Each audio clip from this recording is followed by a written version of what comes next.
주님의 이름으로 축복합니다. 서로 인사하겠습니다. 축복합니다.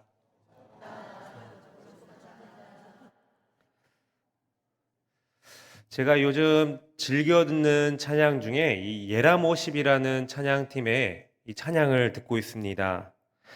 간혹 우리 성도님들 중에서도 이 예라모십이라는 찬양팀을 아시는 분들도 있을 것 같습니다.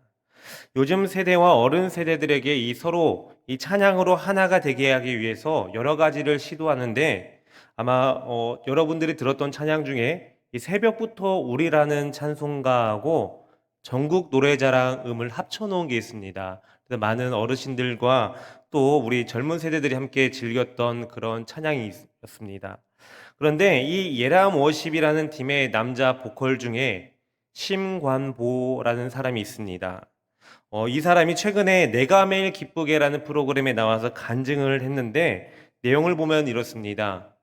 그가 어렸을 때부터 이 모태 불교인이었다고 합니다. 어머니께서 매우 신실한 불교 신자였는데 아이를 낳게 되자 이 아이의 이름을 짓기 위해서 스님에게 갔다고 합니다. 그래서 스님이 지어주신 이름이 관보입니다. 무슨 뜻인지 아십니까? 관샘 보살이라는 겁니다. 그런데 이 관세음보살이라는 이름을 가진 자가요, 하나님을 찬양하고 있다라고 합니다. 그래서 자신은 어떻게 보면은 이 교회에 있어서는 안 되는 존재다라고 이야기를 합니다. 그러면서 자신이 교회에서 3번이나 쫓겨났던 이야기를 하기 시작합니다. 왜 쫓겨났는지 이야기를 들어보니까 내용은 이러했습니다. 자신은 하나님을 너무 사랑하고 하나님을 예배하는 것이 너무나도 좋은데 이 하나님을 내가 어떻게 잘 섬길 수 있을지, 어떻게 잘 예배를 할 수 있을지, 어떻게 하는 것이 잘 표현할 수 있을까라고 고민을 했다고 합니다. 그렇게 생각하고 그 표현들을 하나씩 하기 시작했습니다. 그래서 그 표현도 아주 크게 하고 소리도 지르고 추임새도 넣고 화음도 많이 넣고 또 춤을 추면서 그렇게 하나님을 예배하다 보니까 주변에서 조금 보기에 불편했던 것 같습니다. 그래서 그 사람들에게 3번이나 쫓김을 당했다라고 합니다. 이처럼 하나님을 잘 예배하고 싶고 또 하나님의 일을 잘하고 싶고 또 열심을 내어서 그렇게 하나님을 섬겼는데 어떻게 고통을 받고 이렇게 어려움을 당할 때도 있다라는 것입니다. 그럴 때마다 억울하기도 하고 좌절하기도 할 것입니다. 온 우주를 만드시고 또 운행하시는 그 전능하신 하나님과 함께 일을 하는데도 불구하고 이 고난이 올 때가 있다라는 것입니다. 그럴 때마다 왜 하나님의 일을 하는데 나에게 이러한 어려움이 오지? 라는 생각이 들어서 좌절하기도 하고 낭망하기도 할 것입니다. 그러나 우리 믿음의 사람들은 하나님과 일을 할 때 하나님께서는 이러한 고난과 어려움을 통해서 하나님의 일을 이루어 가심을 우리는 깨달아야 합니다. 이러한 어려움과 고난을 통해서 더 크고 놀라운 계획을 이루어 가시는 그 하나님의 섭리를 바라보면서 더욱 하나님을 바라보며 그 하나님을 의지하며 감당해 나아가야 된다는 것입니다. 오늘 본문 말씀을 보시면 사도 바울은 이 자신의 쉼없는 전도로 많은 형제들을 얻었음에도 불구하고 그들로부터 비난을 받는 현실이 너무나도 안타까웠습니다. 왜냐하면 자신의 열심으로 전도하여서 했던 이 모든 노력들이 허사가 되었다라는 생각을 갖게 되었기 때문입니다. 고린도 교회의 문제로 인해서 여러 고통에 시달렸을 당시에는 더욱 사도 바울을 안타깝게 만들었습니다. 그러나 사도 바울이 진짜 안타까운 것은 근본적인 이유는 사도 바울 자신이 이 고린도 교인들로부터 이 비난을 받는다는 사실이 있는 것이 아니었습니다. 오히려 바울은 자신을 비난할 수밖에 없었던 이 고린도 교인들의 그 신앙 상태를 안타까워했던 것입니다. 그래서 사도 바울은 고린도 교인들을 향해서 하나님의 은혜를 헛되이 받지 말라라고 권면하고 있는 것입니다. 이는 첫째 바울이 전한 하나님의 권위와 말씀을 하나님의 말씀으로 받지 않고 사람의 말로만 받아들이고 있는 이 고린도 교인들을 지적하고 있습니다. 고린도 교인들은 구속의 은혜를 인간의 말이나 전하는 자의 외모만을 판단하고 있었던 것입니다. 둘째로는 자신들의 지적 기준, 바로 당시 이 고린도 사람들은 헬라 철학의 영향 아래 있었기 때문에 이 자신의 지식을 자랑하며 바울이 전하는 이 십자가의 도를 무가치하다라고 무시하고 비방했던 것입니다. 셋째로는 복음을 받아들인 자들조차도 사랑과 희락과 화평과 오래 참음과 자비와 양성과 충성과 온유 절제 등 기대되는 열매를 맺지 못하고 은혜를 헛되이 받아들였다라는 것입니다. 하나님께서 맡기신 일을 하면서 우리는 좋은 일만 가득하기를 기대하고 소망을 합니다. 그러나 현실은 그렇지 않을 때가 더욱 많습니다. 우리가 함께 나눌 오늘 본문 말씀에서도 사도 바울은 하나님의 일을 성심성의껏 열심으로 헌신을 했지만 돌아온 결과는 고난의 어려움이 대부분이었다라는 것입니다. 그러나 그럼에도 불구하고 사도 바울은 자신이 사역에 얻은 성령의 역사를 이야기함으로써 그들의 신앙의 태도를 바꾸려고 노력을 하고 있습니다. 실제로 굽힐 줄 모르는 사도 바울의 불굴의 의지와 교회를 향한 그 사랑을 엿볼 수 있는 모습입니다. 이처럼 사도 바울은 하나님과 함께 일하는 자들이 고난 중에도 무엇을 소망해야 되며 어떠한 모습으로 그 사명을 감당하는가에 대해서 말씀하고 있습니다. 오늘 우리는 이러한 본문 말씀을 통해서 구원의 은혜를 베풀어 주시고 맡겨주신 직분들을 잘 감당하도록 능력을 주시는 그 하나님과 함께 일하는 자들로서 우리는 어떠한 모습으로 하나님의 맡겨주신 일들을 감당해야 되는지 함께 나눠보겠습니다. 먼저 첫 번째로 오직 하나님의 은혜만을 붙들며 살아가야 됩니다. 1절, 2절 말씀을 보시면 우리가 하나님과 함께 일하는 자로서 너희를 권하노니 하나님의 은혜를 헛되이 받지 말라. 이르시되 내가 은혜 베풀 때에 너에게 듣고 구원의 날에 너를 도왔다 하였으니 보라 지금은 은혜 받을 만한 때요 보라 지금은 구원의 날이로다 라고 말씀합니다. 사도 바울은 하나님과 함께 일하는 자로서 이 고린도교의 성도들에게 권면을 합니다. 그 권면의 내용은 하나님의 은혜를 헛되이 받지 말라는 것입니다. 바울은 왜 고린도 교인들에게 이러한 권면을 하고 있는 것입니까? 바로 하나님의 온전한 은혜가 이 당시 거짓 사도들이 전하는 다른 복음으로 헛되지 않게 하기 위함이었습니다. 예수님께서는 인간을 하나님과 화목하게 하시기 위해서 십자가에 달려서 피 흘려 죽으시는 희생의 모습을 보여주셨습니다. 그것은 온전히 하나님의 사랑과 예수님의 대속의 은혜로 비롯된 것이지 인간의 어떠한 노력이나 어떠한 행위로 이루어진 것이 아니라는 것입니다. 그런데 그때 당시 이 고린도 교인들은 구원을 얻기 위해서 이 하나님의 은혜 말고도 인간의 어떠한 노력이나 어떠한 행위가 필요하다라는 이 율법주의자들의 그러한 말에 쉽게 넘어가기가 일쑤였습니다. 여러분, 하나님은 우리에게 구원의 은혜를 베풀어 주신 분이십니다. 그 은혜는 예수님께서 모든 사람들을 대신해서 십자가에서 죽으신 대속의 은혜인데 우리가 이것을 믿기만 한다면 값없이 주어지게 하셨습니다. 우리의 그 어떤 노력과 행위가 필요 없다라는 것입니다. 그렇기 때문에 우리 성도들은 하나님의 구원의 은혜를 아는 자들로서 다른 어떠한 것들이 아닌 오직 하나님의 은혜만을 붙들며 살아가야 된다라는 것입니다. 그런데 우리는 종종 은혜를 받지 않는 자들의 그런 모습을 보이며 살아갈 때가 많습니다. 자신의 어떠한 선행이나 어떠한 노력으로 하나님께서 자신의 행위에 대해서 무언가 보상해 주시기를 원한다라는 것입니다. 열심으로 봉사를 했든 열심으로 교회에서 무엇인가를 섬겼든 내가 열심으로 했으니까 나에게 특별한 보상이라도 원하듯이 그렇게 하나님 앞에 복을 구하고 있습니다. 그런데 만일 이렇게 열심히 했는데도 자신에게 어떤 어려움이나 고난이 닥치게 되면 하나님, 내가 이렇게 열심히 하나님을 섬겼는데 저에게 이러한 고난을 주십니까? 이건 말이 안 됩니다 라고 생각하기도 합니다.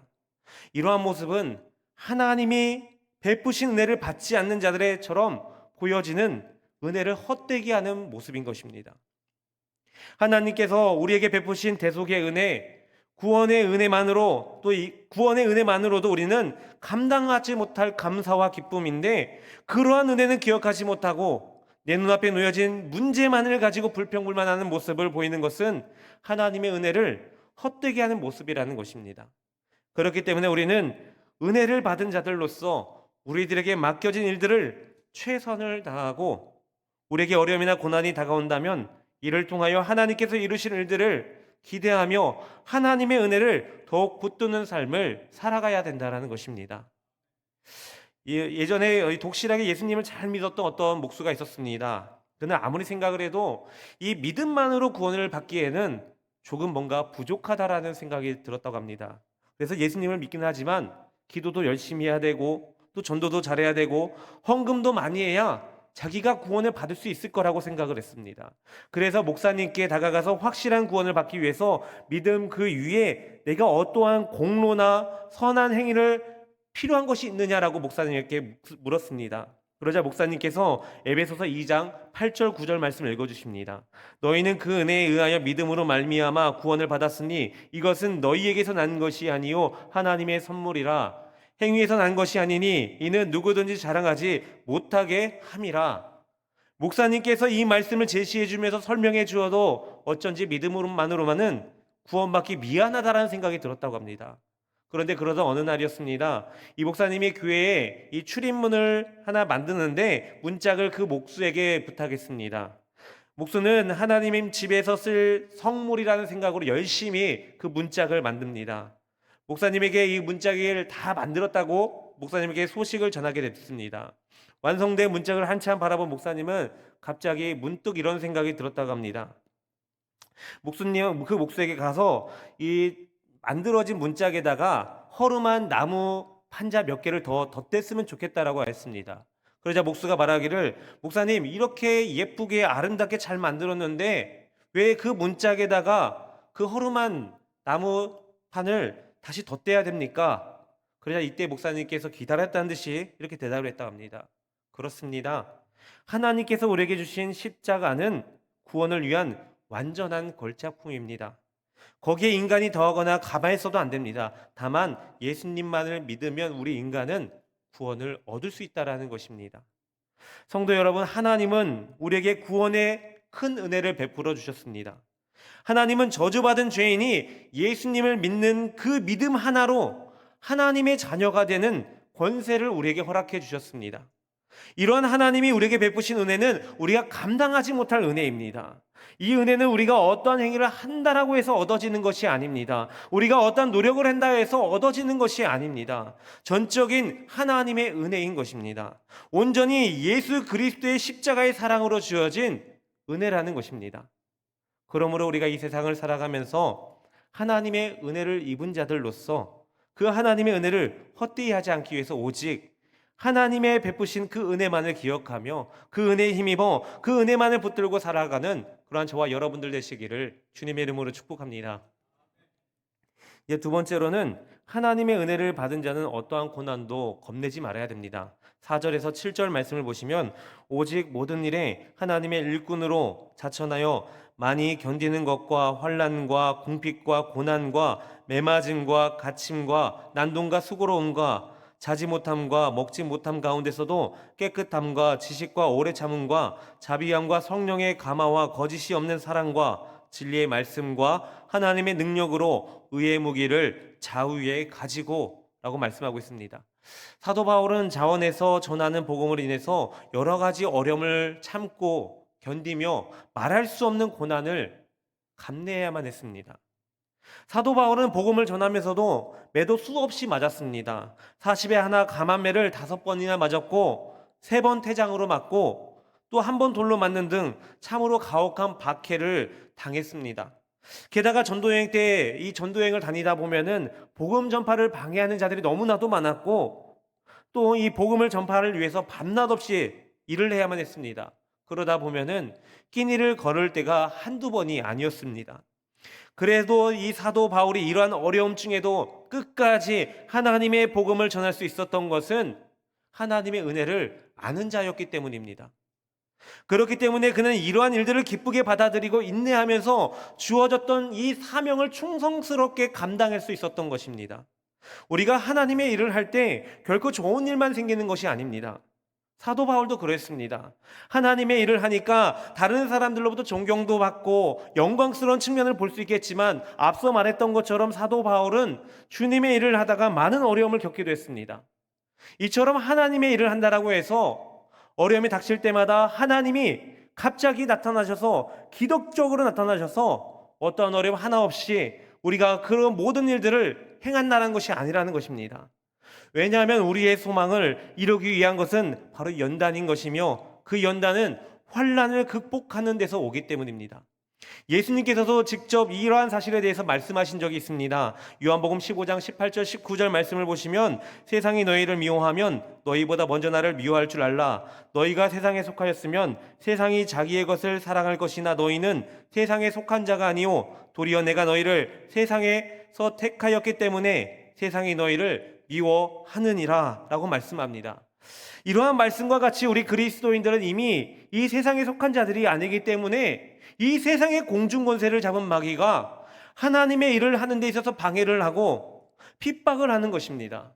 그러나 우리가 이러한 어려움과 고난을 이겨낼 수 있는 것은 이미 주님께서 어둠의 권세를 또 승리하셨고 그 승리가 예수 그리스도의 은혜로 인해서 우리에게도 주어졌다는 사실을 우리는 이미 알기 때문입니다.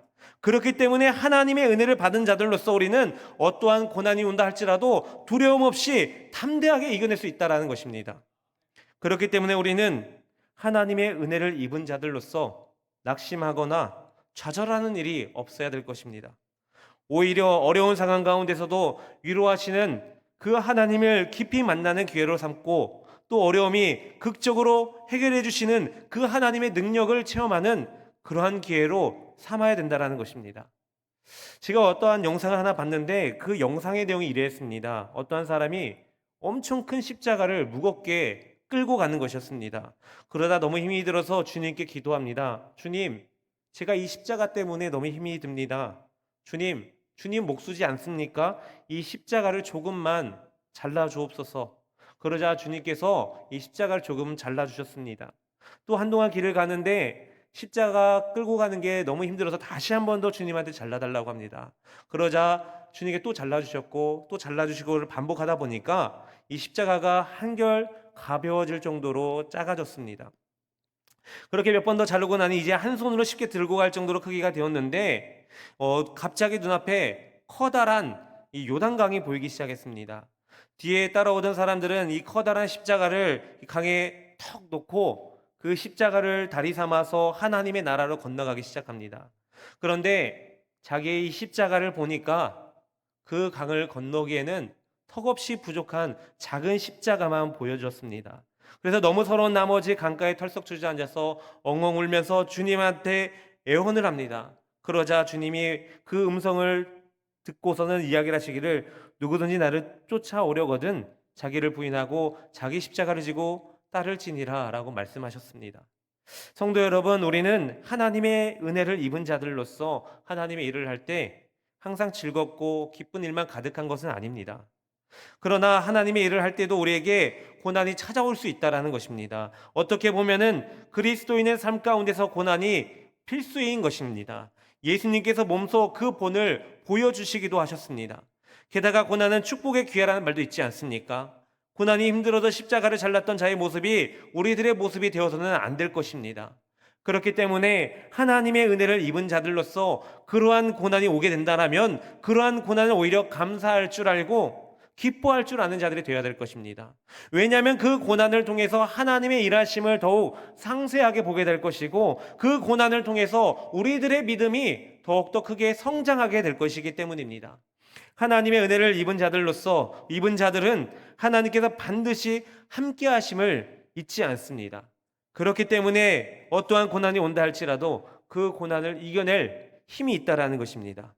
그러므로 하나님의 일을 행할 때 사단 마귀가 우리에게 어떤 어려움과 고난을 준다 할지라도 하나님의 은혜를 입은 자들로서 그 고난 가운데 두려워하지 말고 담대히 예수 그리스도의 이름을 선포하며 넉넉히 이겨나갈 줄 아는 그런 저와 여러분들 되시기를 주님의 이름으로 축복합니다.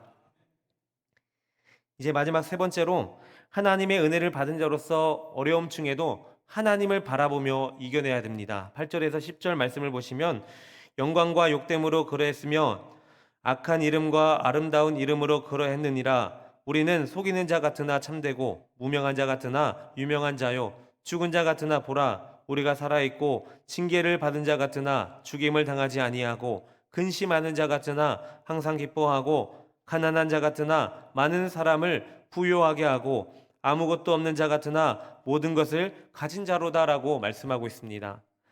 사도 바울은 이 복음 전파 사역 때문에 자신이 이 세상 사람들에게 어떻게 비춰졌는지를 역설적으로 설명을 하고 있습니다.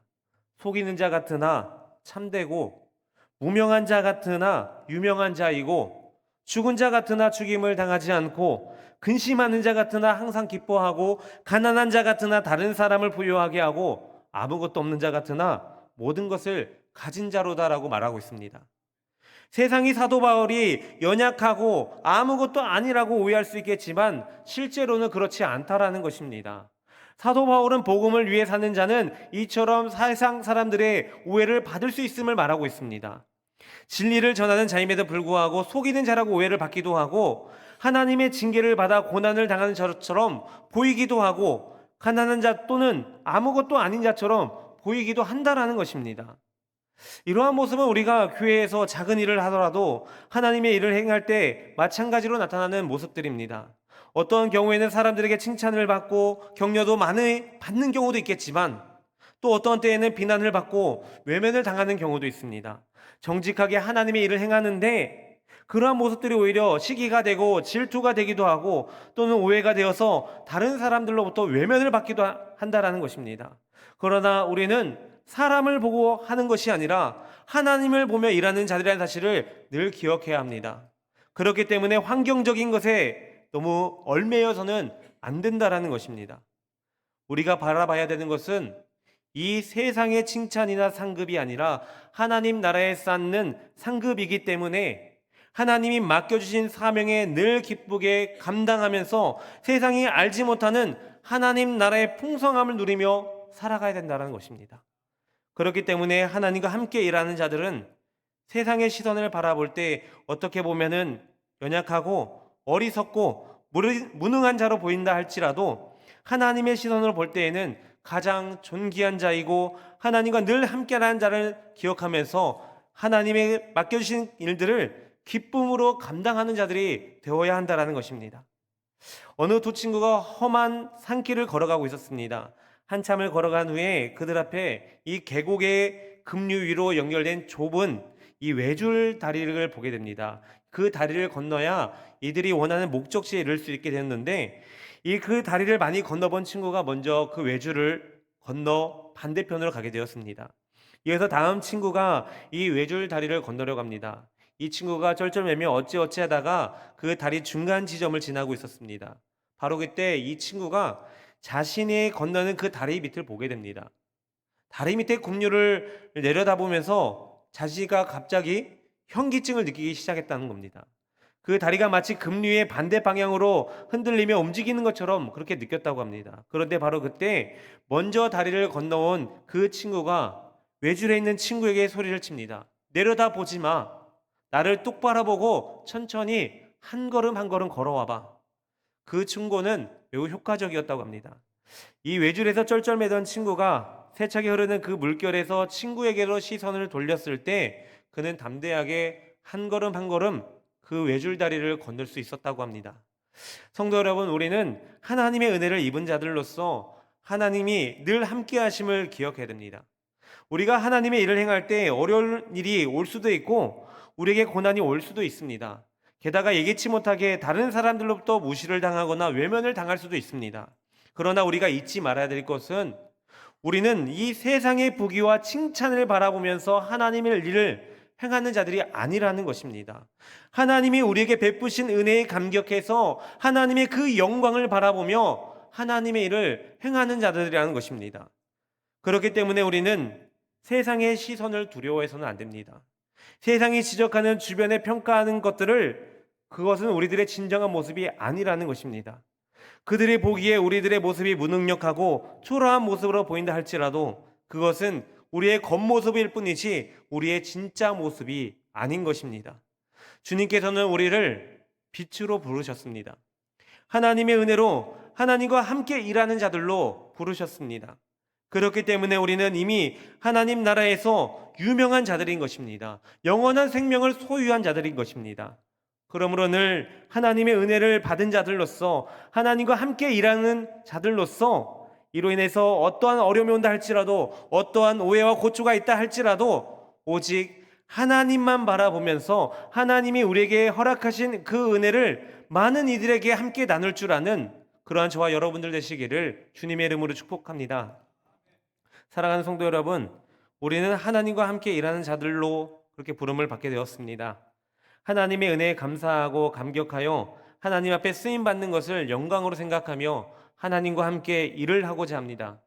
그런데 하나님과 함께 일을 할 때 때로는 어려움을 겪기도 하고 고난을 당하기도 합니다. 믿었던 지체들에게 오해를 사기도 하고 시기와 질투를 겪기도 합니다. 그러나 그럼에도 불구하고 우리가 하나님과 함께 일을 할 때 낭망하지 않고 좌절하지 않고 그 일을 감당할 수 있는 이유는 하나님이 나에게 베푸신 은혜가 너무 크기 때문에, 그 감당 못할 은혜가 나에게 너무나 감사하기 때문에 세상의 시선을 바라보는 것이 아니라 하나님을 바라보며 감당하며 나아가는 것 아니겠습니까?